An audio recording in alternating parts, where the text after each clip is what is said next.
So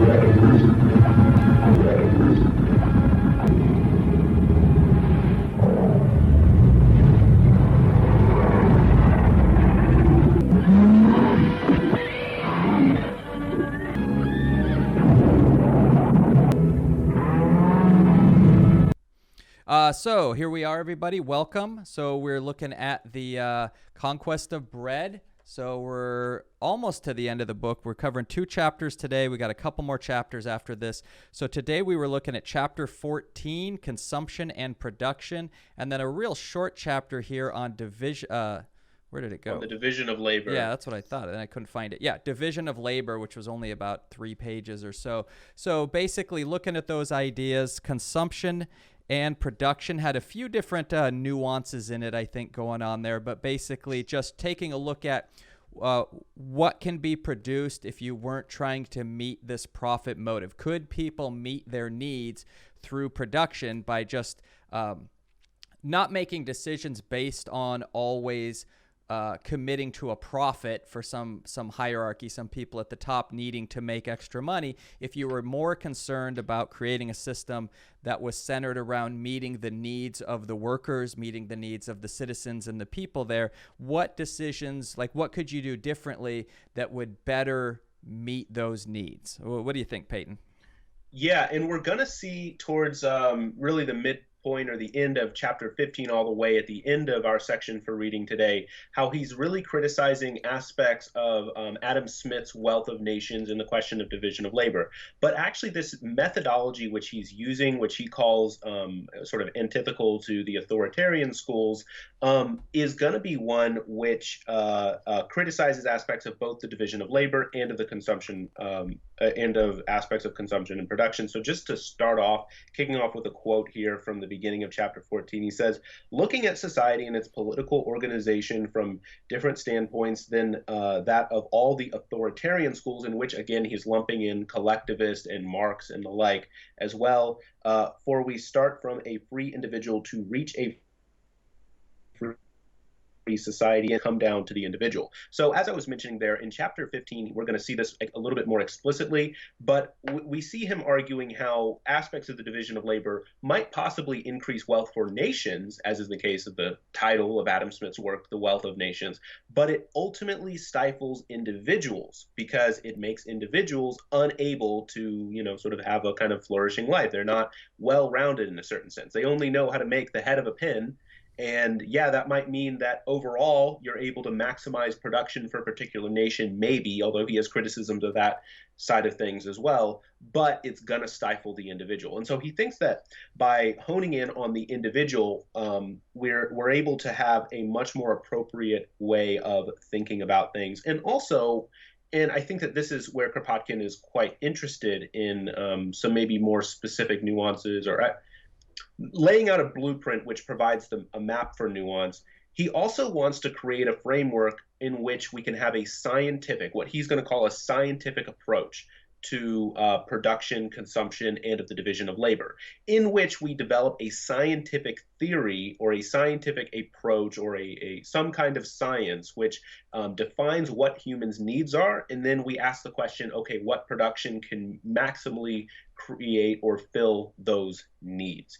So that's going to be, I think, one of the really interesting and I think contentious points which we're going to be looking at for this section. Yeah, and there's an interesting quote in here. I mean, he has some similar quotes throughout the chapter, but the study of the needs of mankind and the means of satisfying them with the least possible waste of human energy. And I think that's a really interesting way to look at things, which is the waste of human energy, because that is not the metric that we use to measure productivity or success in today's society. We measure it by how much Jeff Bezos is worth. If he's worth enough, then we as a society are doing a good job, rather than realizing there's an awful lot of waste that goes into creating that massive amount of wealth for one individual. And still at the same time, we're still not even meeting the needs of those very workers working for that same individual, Jeff Bezos, right? So if we approached it from a situation of how can we get all these Amazon workers their needs met, how can that be done in an effective way without wasting that human energy for creating Right. capital for some individual. Right now, under capitalism, Kropotkin seems to argue, we're focused much more on the possibility of maintaining profits for individuals. Essentially, his argument seems to be a kind of descriptive argument for what economics is, that it's essentially a question of what is the current distribution of labor, of goods, and of production in a particular society. And I think, though, there might be room to ask whether or not there's also a prescriptive aspect of economics as well, because in a certain way, it seems to ask what is the division of labor and distribution of goods which will suffice for the maximal production in any given frame such that profit remains possible for all the producers. I think, though, Kropotkin is possibly arguing that some of that is possibly circular. We'll get more into some of those details as we kind of move through it. But I want to take a few minutes here to take a look at some of his criticisms of Smith and Marx. This is kind of like on the first section of I suppose the first page, actually, at least on my book. For this here. He says here, quote, "If you open the works of any economist, you will find that he begins with production by the analysis of the means employed nowadays for the creation of wealth, the division of labor, the factory, its machinery, the accumulation of capital. From Adam Smith to Marx, all that have proceeded along these, from Adam Smith to Marx, all have proceeded along these lines. Only in the latter parts of their books do they treat of consumption, that is to say, of the means resorted to in our present society to satisfy the needs of the individuals. And even there, they confine themselves to explaining how riches are divided among those who vie with one another for their possessions." So again, we're seeing this idea, as I was laying out there, we're seeing this idea that science, as it's currently seen in the political scene of things, is essentially finally descriptive. And so that quote that Chris laid out earlier here, he says this, we need to develop a science which will be the science which is the study of the needs of mankind and the means of satisfying them with the least possible waste of human energy. And he calls this science the physiology of society, which he says is finally analogous to the physiology of plants and animals, which is the study of needs of plants and animals in the most advantageous ways of satisfying them. This is obviously, again, Kropotkin is laying out an analogy for all the human sciences, thinking that all the human sciences are going to follow the analogy of biology, following the analogy of Darwin making his great discovery where he figures out that survival for a particular species provides the end goal, and that then you can, once you discover that, sort of discover how things might evolve. You can do predictions and the like, and thinks that all the sciences which involve humans are going to kind of follow this rough analogy. And again, going back to his criticism of the descriptive aspect of things, he says here, quote, "In the series of sociological sciences, the economy of human societies takes the place occupied in the series of biological sciences by their physiology of organic bodies." And he also points out how they're essentially concerned with kind of descriptive collection sets of, like this happened and that happened and that other thing happened, and saying that that's finally insufficient. Chris, what do you think about his approach to science? I mean, I don't know. There seems to be possibly room to ask some questions. Yeah, I mean, and that's part of what makes it interesting, I think. I think it's interesting that he's essentially putting a framework on the discussion right here, because otherwise, these kinds of discussions can be so open-ended and they bounce around into different areas. But putting this sort of scientific approach on it and say, let's attack it from this perspective, and then laying out that the main goal is the least possible waste of human energy, I feel like it completely turns that conversation around, so that, even if you're arguing for the capitalist viewpoint, you're sort of going, okay, well, wait a minute, maybe there is, maybe just amassing massive profits isn't really serving the human population. Maybe it's not really taking care of everyone. And then he lays out about home ownership. And I think it's interesting where he talks about the reason that so few people, and this was obviously not in present day, but you could make, I think, a similar argument for today,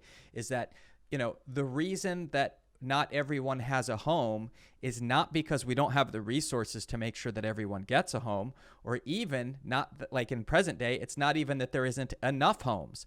It's that those homes have all been collected by, a handful of individuals and hedge funds and, venture capital firms and stuff like that that are interested in the profit rather than the needs of the human beings, and that back to that possible waste of human energy. If these, and he talks about it later in here where people are, and it really hits his point home that he's talked about where people don't retain the value that they create with the work that they do each time. And I think it was interesting to see when it's sort of a slightly different approach where he mentions that the workers, right? One of the reasons we export is because the workers who produce don't have the money to buy the very thing that they produce, which is sort of a solid laying out of, yes, each worker produces more than they earn in the course of a day. I mean, that's the fundamentals of capitalism, is that extra money all gets to float up to the top. But we also see that is the reason that the people at the bottom have so very little, because even though they are producing value, just, tiny shreds of it are left to them.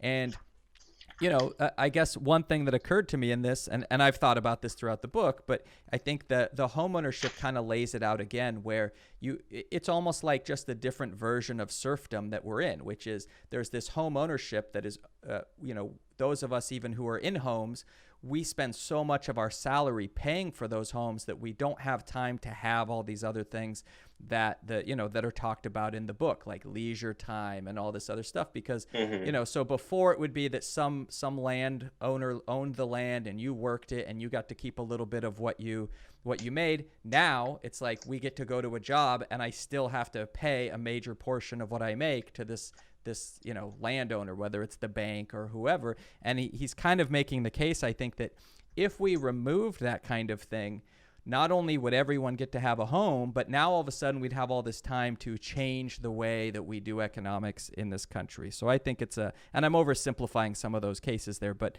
I think it was a very interesting way he laid things out there.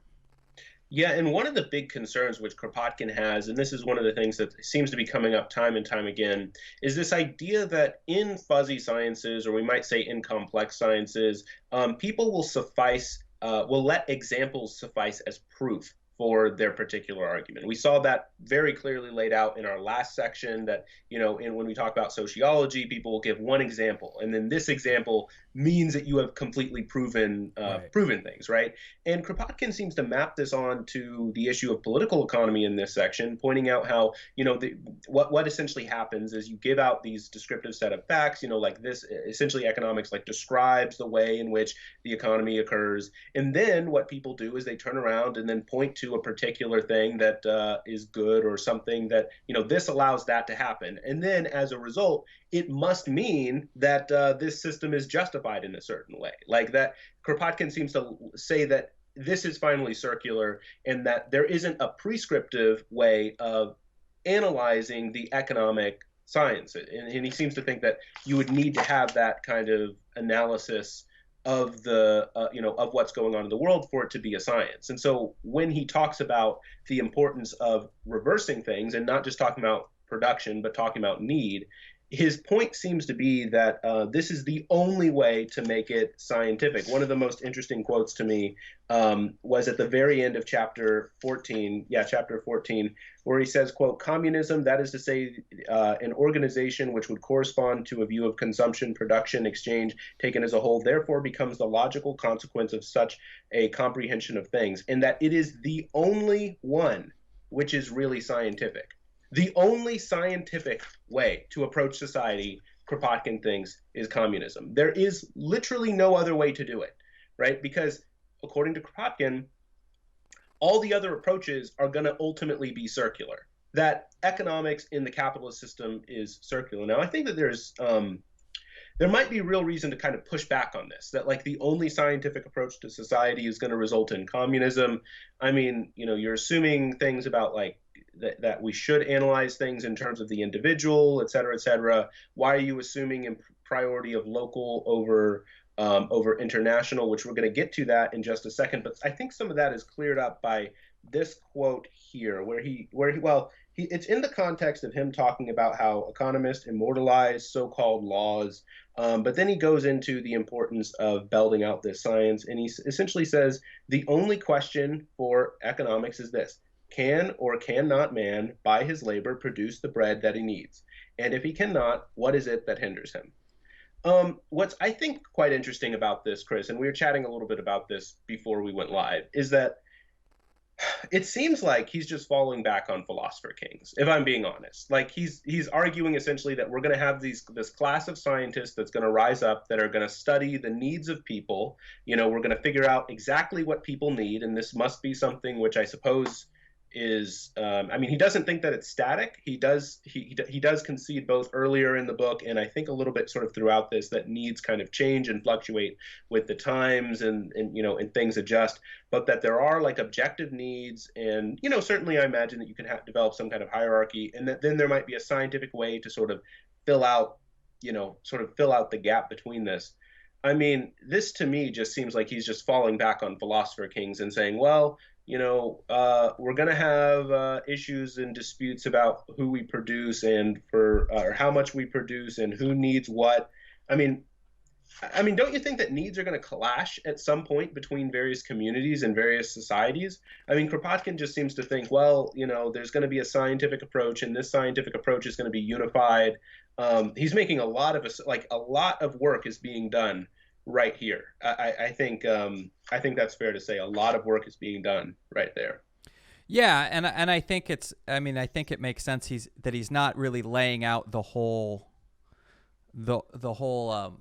like what would actually go into creating this new system, right? It seems like he's more making the case that there's something else that needs to be considered here. And I think it kind of goes back to what you were talking about, this circular logic, because as soon as you start talking about capitalism, what do people do? They justify capitalism by talking about tools of capitalism, right? They start talking about profit and look at all the increased productivity and all this kind of stuff, which, by the way, look at the last 100 years, all that increased productivity didn't generally go to workers, right? It went to the people at the top. So you could still make that same argument that, well, okay, we have increased productivity, we have increased profits, but who's benefiting them? 2,000 people in the whole country are benefiting from those things.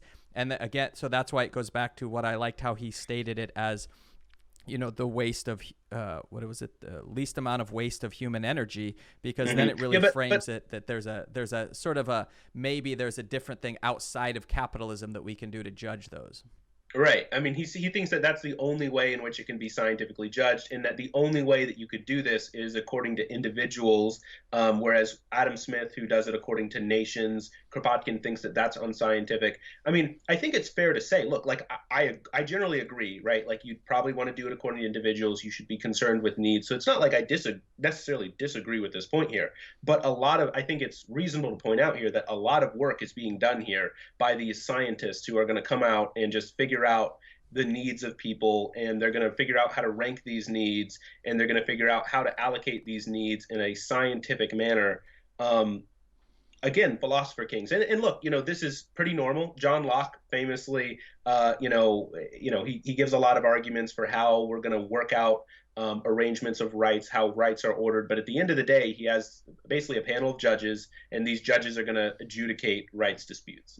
So like again, it seems like a lot of thinkers at the end of the day just like, okay, well, yes, philosophers must rule. We know this, So it seems like Kropotkin is falling back on philosopher kings, which is fine.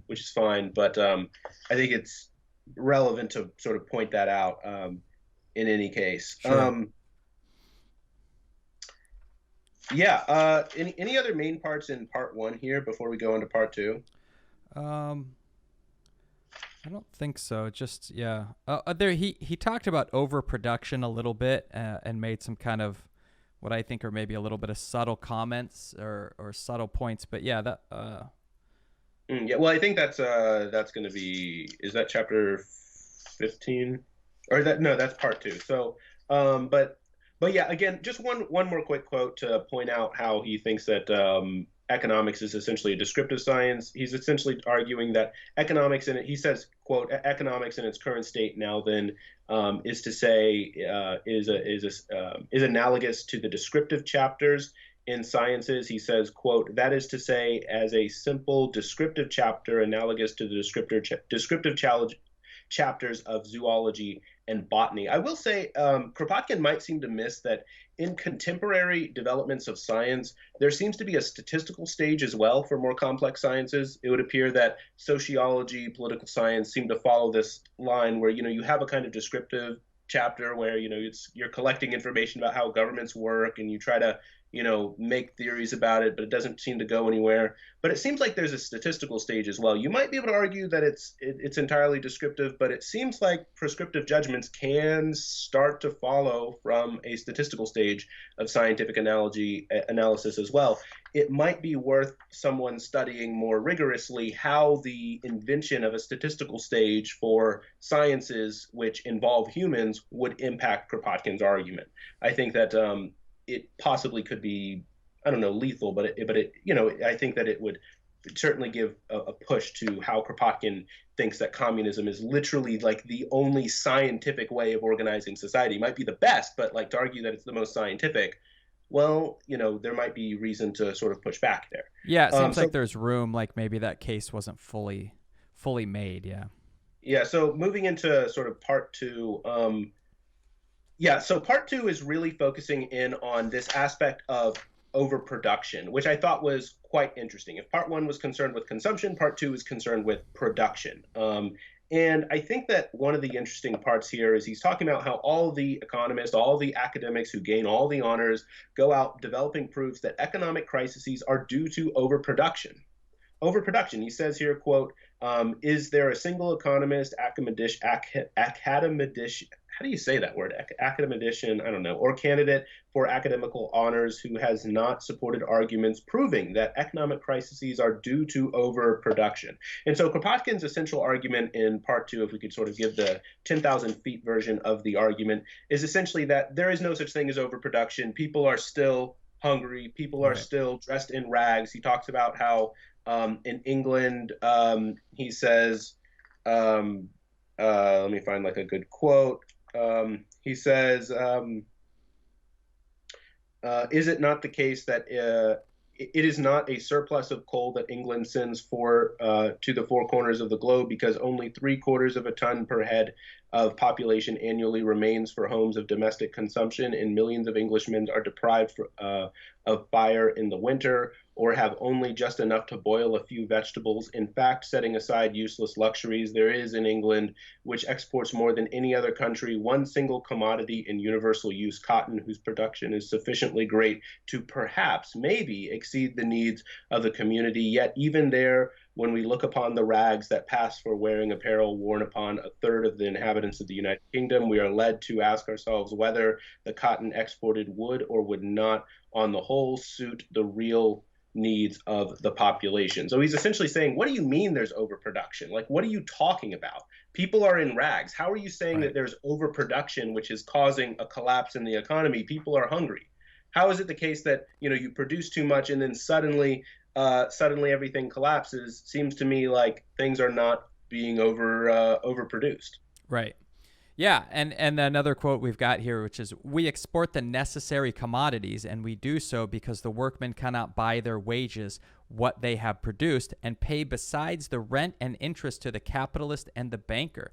So kind of making that same case where individual workers create the value, and yet they get to keep such a small share that they can't even partake in the very necessities that they are helping to create because they are in this sort of they've sort of been captured by the capitalists and the bankers, and you just end up in this cycle of forever having to pay for things that you have to work in order to pay for, when you kind of stop and go, well, wait a minute, maybe this person creating all this necessities, maybe they should get to partake in some of that as well. Right, and he points out here, in fact, quote, it says, quote, in fact, is there a single commodity among those in universal use which is produced in greater quantity than need be? And he's essentially like, no, of course not. It's absolutely absurd. And then he has this really interesting sort of turn of phrase. I mean, it's a rhetorical argument, but I think that it really gets to something that I think is quite powerful. So he just kind of he criticizes this sort of well-proved law, he argues, that economists spout all the time, that man produces more than he consumes.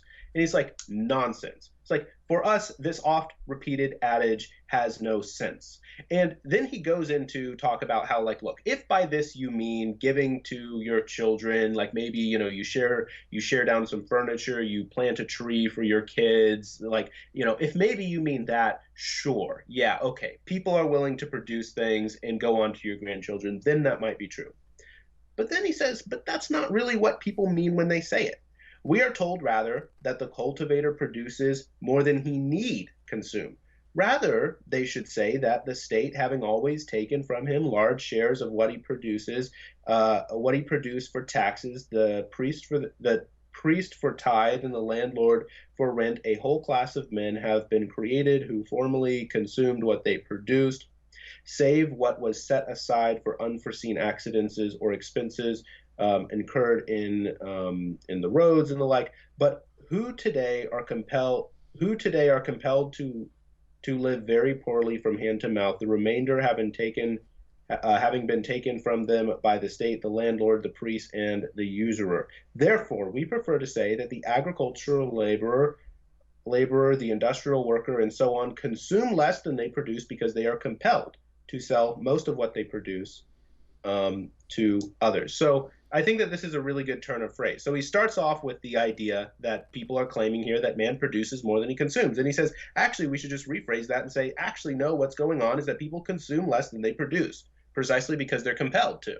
Right. I think that that's like pretty good. So it's interesting, like he's saying that, like, in the biological sense, it might be true. If we want to sort of trace how he's sort of outlining the sciences, he's saying that in the biological sense, it's true that man produces more than he consumes, but in the sociological sense, it's false. And this is because, they're trying to, I suppose, overreach with their sciences, the economists are. So quite interesting. Yeah. What do you think? And there's a part in there I like towards the end of that section where he says, it becomes evident that the appropriation by a few of all riches not consumed and transmitted from one generation to another is not in the general interest. And we see as a fact that owing to these methods, So, Chris, the needs I think you muted yourself. I can't hear you anymore.